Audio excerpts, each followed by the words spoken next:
In this video, I'll show you factory reset any Samsung Galaxy phone safely.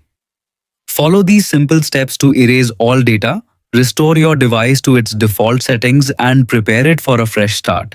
Before you begin, keep in mind that performing a factory reset permanently removes all personal data stored on your phone, including photos, videos, contacts, downloaded apps, messages, files, and custom settings.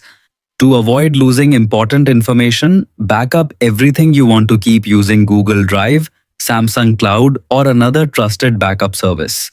Also, make sure your phone has at least 50% battery or is connected to a charger to prevent interruptions during the reset process. First of all, open the Settings app from your home screen or app drawer. Next, scroll down and tap General Management.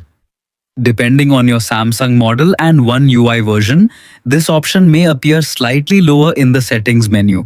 Inside General Management, tap Reset to view the available reset options.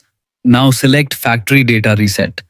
You'll see a list explaining exactly what will be erased from your device, including installed apps, accounts, settings, and internal storage.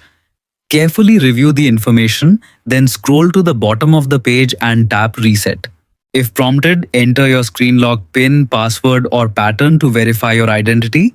You may also be asked to sign in with your Samsung account or Google account as an additional security measure. Finally, tap Delete All or Format Phone, depending on your device model. Your Samsung Galaxy will now restart and begin the factory reset process. This usually takes several minutes, so don't turn off the phone while it's working. Once the process is complete, the device will reboot automatically and display the initial setup screen, just like when it was first taken out of the box. You can then restore your backup or set up the phone as a brand new device.